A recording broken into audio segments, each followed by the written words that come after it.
I have never been an easily frightened person. My family's a good size, local parish had a lot of ideas about the evils of birth control, and not too well off, so by the time I left home I'd never really slept alone before. Growing up, I shared a room with my sister and one of my brothers, my sister's little twin bed on one wall, and on our side, a bunk bed I managed to break pretty fantastically as a rowdy 15-year-old before being banished to a mattress in the middle of the floor.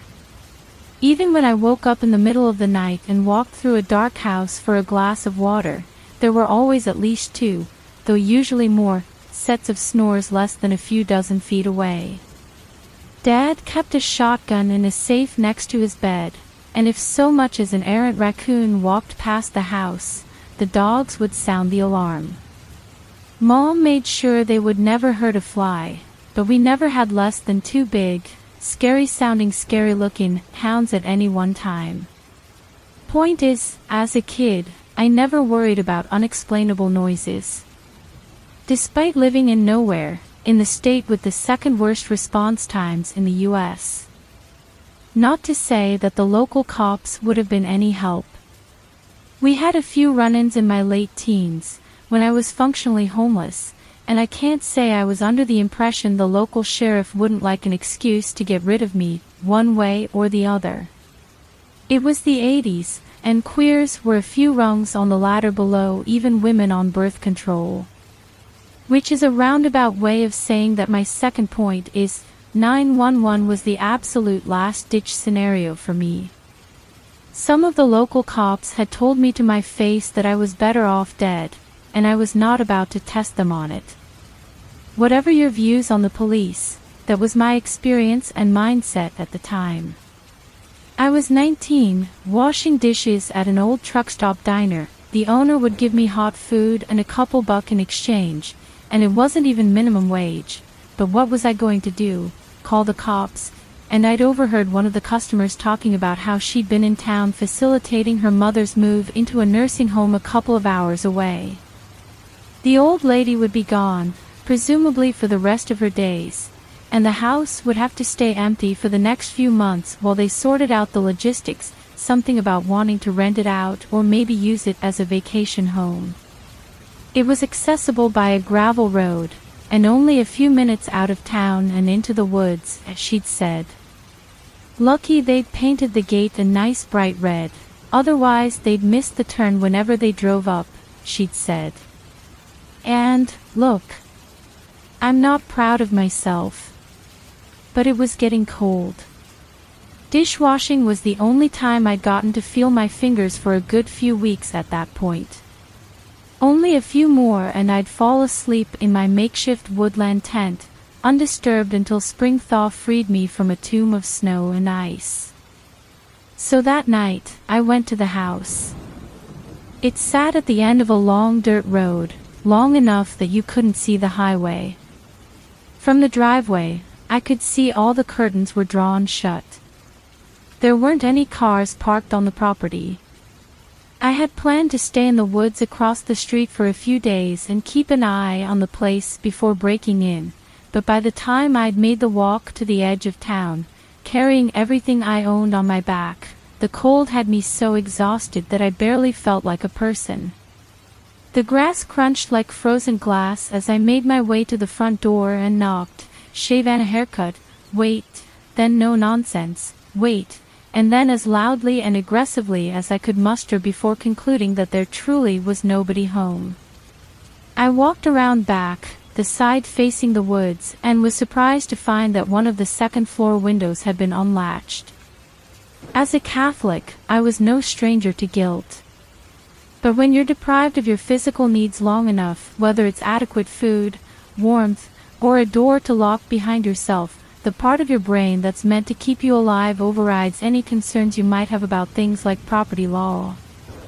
I climbed in through the window, clumsy with exhaustion, and found myself in what looked like a guest bedroom. The heater had been left on. I was surprised at the time, thinking it would be wasteful, but now I know that when you leave a house to sit like that you need to keep the air dry enough to avoid moisture damage. Nonetheless, I was grateful. The next morning, I was awoken by a chill breeze blowing in through the open window. I got up, shut it and latched it. At the time I'd assumed I'd forgotten to close it before dragging myself to the bed and falling into unconsciousness, never mind that I'd slept comfortably all night. First thing I did that day was take a hot shower, the first time in months I'd had anything but a gas station sink bath. I remember thinking it would have been worth it just for that, with my apologies to the nice lady and her mother. I got out of the shower and found that the bathroom door had been left open. This time, I was absolutely certain I'd closed it. All houses have their quirks. I thought that it must have had a loose latch and that the bathroom fan had caused enough of a pressure differential to swing the door open. Just a simple draft. Overall, it was a quiet morning. For the first week, I was very careful. I didn't want to settle in, but it's hard to exist in a space for any great length of time without making some kind of impact on it. Especially, unfortunately, if you're a teenager. There wasn't much. I just finally broke down and took my dishwashing money to the grocery store to stock up for the winter. I'd hauled back as many crackers and soup cans as I could fit in my bag. The pantry was full, and that felt good, despite it being irrefutable proof that someone had been living inside the house. But there were little things that I kept noticing, to the point that I thought I might have gotten brain damage from the cold. Doors and windows left open, that sort of thing. One morning I came downstairs and found that the front door had been left open all night, which damn near gave me a heart attack. I was worried all day, thinking about the rancher lady driving by her mother's house to check on it and seeing that. With my luck, the ensuing manhunt wouldn't have left me alive. I was still holding out hope that I'd be able to quietly slip out in the spring with no one the wiser. I kept the blinds shut always, of course, and took care not to leave the lights on at night, which was as off-putting as you would expect. Regardless of my feelings about my family at the time, I missed a busy house. The quiet unnerved me. When a place is full of people, and you know it's full of people, you don't think of all the creaks and knocks. I had no idea how much noise an empty house makes. I had no point of comparison. So when there was a creak or a thump that sounded impossibly loud, the slam of a door, the rattle of a window frame, I thought very much of it. Too much, to the point where I immediately overcorrected. I think, the wind, the house is just settling, the heater, a branch. This is normal, nothing is wrong. But then, another early morning, after a night of fitful sleep, I opened the guest bedroom door to the hallway and found a dead rat at my feet. It was just dead. Nothing too awful, you couldn't even tell how it died, at first glance. It was just gross, more than anything else. I went through all the rooms, checking for rat droppings, and didn't find any. The pantry was undisturbed. Thank God, I'd thought. I was going to write it off as readily as everything else. A rat got in, couldn't get back out, and ended up dying in an unfortunate place. But then I walked back up the stairs, and looked again at where the rat had ended up. Right outside my door. Like it was intentional. So I got a trash bag out of the pantry and used it as a barrier to pick the rat up. Its neck had been bit open and left it outside. If there had been one other person there with me, I think I might have elected to stay. It would have been the rational thing to do. But I got a bad feeling. And when there's no one but yourself you need to convince, a bad feeling is more than enough. So I packed up what I could, and opened the door. To a blizzard. In the time since I'd woken up, with all the blinds and curtains tightly shut, I hadn't noticed that the previous night's light snowfall had turned into an eerily silent storm. Even once I'd gotten to the plowed road, my feet wouldn't have made it. My shoes had holes and busted seams. By the time I'd have made it into town, I'd have lost half my toes for good, and that wasn't an exaggeration. So I sat with my bad feeling for a bit, then set my pack down. I walked into the kitchen far more calmly than I felt and grabbed a steak knife. One of the good ones, sharp, with a solid blade. Without ceremony, I put it in my pocket. That night, I did not sleep. I stayed up in the closet of the guest bedroom, knife in hand. The house was almost silent. There was only the gentle vibration of the old heater running. Outside, the snow absorbed all noise. I'd almost started to nod off when I heard the window shake. There was the slide of something sharp, then a crack, like a claw slowly separating a piece of wood from a frame. Then I heard the distinct sound of the window sliding up, and the creak of the old floorboards under the carpet as a weight shifted onto them. I stopped breathing, my grip tight on the steak knife. Through the crack in the closet, with the barest bit of refracted moonlight, I was able to see nothing but an imposingly large shape. The very air in the room seemed to change when it entered, as though it became somehow heavier, though it brought only a smell of faint woodrot that I'd grown to associate with the house already. There were slow, too familiar, heavy but careful footfalls as the thing walked across the bedroom and towards the door to the hallway, moving with a controlled grace that was startling, given its size. It fiddled with the handle for a moment, making a soft metallic rattle that I also instantly recognized before opening the door and then closing it. I didn't hear its footsteps leave. I wondered if it noticed that the handle had been locked from the inside. I wondered if it understood what that meant. It turned back into the room. For a moment, I thought it was going to go back out the window, and I almost cried with relief, but then it turned. It started to approach the closet door. My breathing grew quick and shallow. I was frozen, watching through the crack in the door as my death slipped towards me on long legs that were far too quiet. But then it continued moving, as though the bed on the opposite wall had been its destination all along. There was a creak as it ever so carefully climbed onto the bed, the mattress springs groaning under what sounded like something far heavier than a person. The thing exhaled, low and rattling, like the creature's lungs were vast enough to hold an echo all by themselves. And, well, like I said, I didn't sleep that night. The monster stayed on the bed, and I sat crouched in the closet. For what must have been at least 3 hours, I didn't dare move, beyond leaning slightly against the wall behind me to keep my knees from locking up. Early in the morning, it was winter, so it was still dark out. The thing sighed again, then rose from the bed, the mattress decompressing underneath it. Its shadow passed over the crack, and then it opened the door to the hallway, this time leaving through it. The floorboards groaned as it skulked down the hallway, and then I heard the squeak of one particular stair that I recognized immediately, having heard it from my room as I was falling asleep only a few days ago. I heard it open up the pantry and rummage around. I thought I'd been running out of food more quickly than I should have, but hadn't noticed anything like a wild animal chewing through packages. It obviously knew enough to take the food without making too obvious a mess, and then the pantry door closed, and the front door closed with nothing but the whine of hinges and the rattle of a doorframe. I felt myself deflate, the exhaustion of a night without rest or reprieve hitting me all at once. Shaking, I took a deep breath, and stood up from my crouch, my knees creaking uncomfortably. Still quiet and careful, I opened the closet door.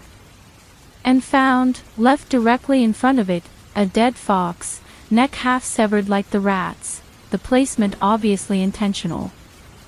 I covered my mouth with my hands, grimacing as the realization that it had known where I'd been all night hit me. A dead weight like a rock settled in my stomach, and my face grew cold. Okay, I remember thinking, I might not be so lucky next time. Maybe I can survive without feet. Almost everything was still packed up from my decision to leave the previous day. I ran downstairs and opened the pantry, eating what I could force down my throat and packing whatever else I could fit into my bag, preparing for my hike back into town. My 2-hour hike through the woods. The same woods the creature had presumably just ran off into. There was a noise from upstairs. But it had gone, hadn't it? Had I imagined it? More nerves than man, I crept over to the front window and drew the curtains apart, just enough for me to peek out. Yesterday's blizzard had let up in the night, and sure enough, there was a set of footprints in the snow. I couldn't really tell the size and shape from the distance I was, but I could see them lead away from the front door. And then back around the side of the house. To the woods, surely. Or had it left for a moment, only to re-enter? Had it drawn me out intentionally? I was stuck to the spot, not daring to turn around for fear that I would find the thing behind me. I couldn't have been there for more than a minute, staring out the window, before my heart froze for an entirely different reason. For the first time in almost a month, a car was coming up where the driveway had been, slowly navigating with its chained-up tires, someone driving out to check on the house after the blizzard. What would a person have thought when they saw me in here?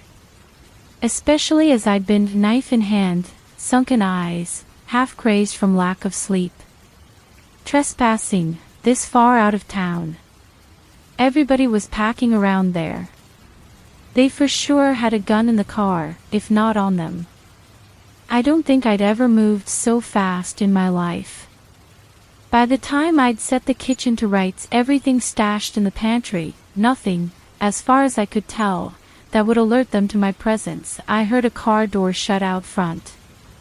I ran up the stairs as quietly and quickly as I could with my pack. As I reached the top, I heard two voices. What are these footprints?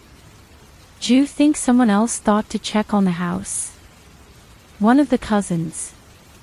The front door opened just as I turned the corner into the hallway, out of sight. Doors unlocked. What? Fuck. I grit my teeth, trying to think of a place to hide. Hello? Someone called. Perfect, I thought, looking up at the panel on the hallway ceiling that I knew to be the entrance to the attic. As quietly as I could, I reached up. I don't know if I mentioned, I'm pretty tall, and this was an older house with low ceilings, and I opened the attic door, not bothering to pull down the stepladder before gently placing my pack up on the ridge and then pulling myself into the space, closing the hatch behind me. Quietly as I could was evidently not as quiet as I'd hoped, because as the latch closed, I heard a muffled voice from below comment. What was that? And then the telltale squeak on what I knew to be exactly the second stair from the bottom. It was only then, of course, that I noticed there was something off about the attic. Adrenaline sure does narrow your focus. The first thing I felt was the air pressing in on all sides just a little too tightly, like the moment the cabin depressurizes as a plane lands, but never ending. Something shifted, not 6 feet from me. I looked up and met its eyes, and my stomach dropped out from under me. The bright daylight from outside seeped through the vent on the wall just enough to reflect off the back of its retinas, like a mountain lion's. It stared straight at me, not moving, watching me from the dark. I opened my mouth to scream. Yell, but was startled into silence by a voice directly underneath me. I guess it was just the heater. Something or other. And then, from a little farther down the hallway, at the top of the stairs. Yeah. Pipes, something like that. You know what these old houses are like. The thing took a slow, careful step towards me. The floorboard creaked. See? The daylight warms up the boards a little, they start to shift and expand. Sol normal. I grew up here, I'd know. Impossibly slow, the creature looked down, its head cocked like a dog's. Then it looked back up at me. I dunno.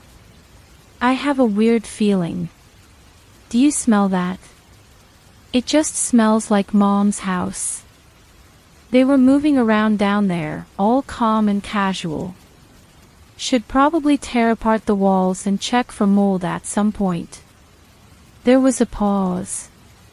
Yeah. I guess. In the cold of the attic I could feel heat radiating off of the creature. It was impossibly large for the space. It had long, sinewy dark limbs, with the shape of its head and torso obscured by thick, almost mink-like fur that stuck out in all directions, making it look like it had no neck.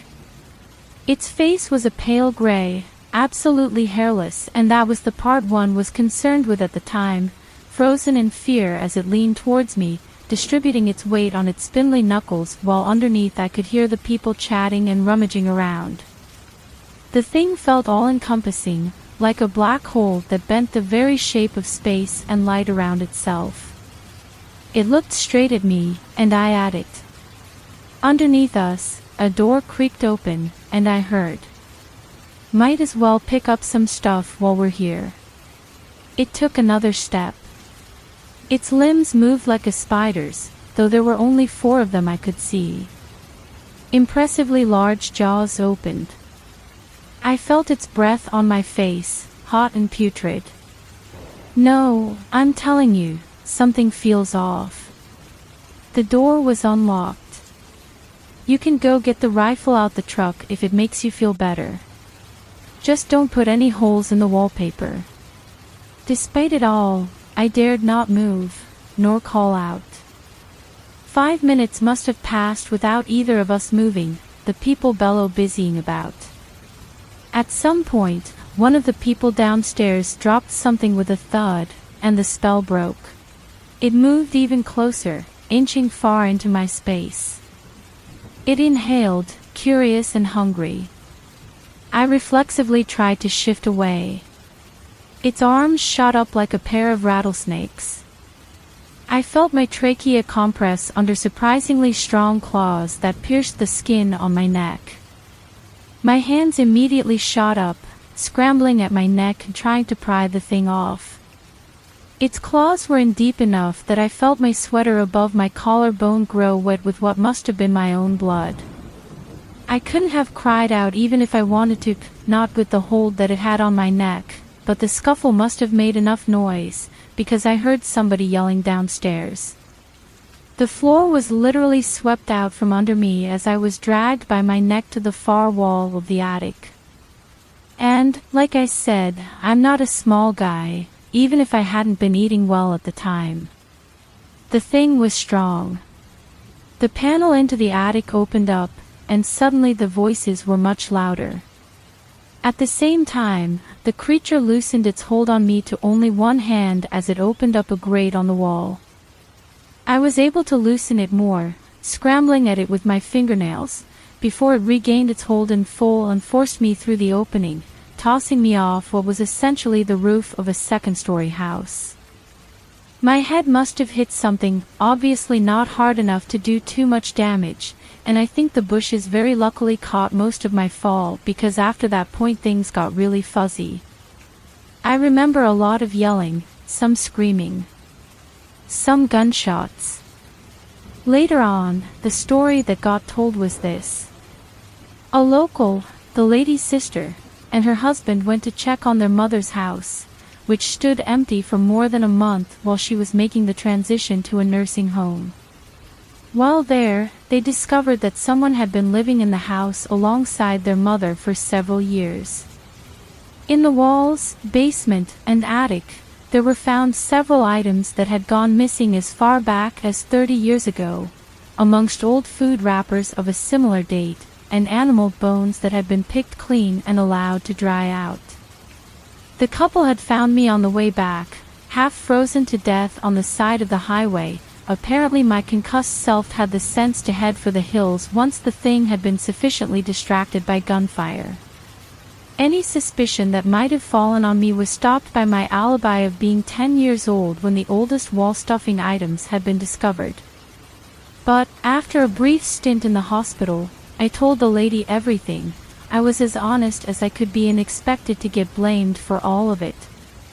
She was upset, very understandably so, but contacted me again soon after and told me she probably would have let me stay there if I had asked. She said that she would have preferred the house not been empty anyway and was not going to press charges, as she felt I'd been through enough already. I don't know if she felt somehow responsible for my neck wounds, or if she was just an impossibly good person, because after all that she called me up one night and told me she'd called in a favor to get me a real job and had found me a place to stay. Nowadays we're still in contact, actually, and we're pretty friendly. I actually house sat for her and her husband last weekend. I fed her cats and watered her plants, and cleaned up the place a bit while I was there. I still don't know what the thing in the attic was, but they ended up selling her mom's old place, and I've made sure not to be out in the woods alone without at least one other person or a few dogs ever since.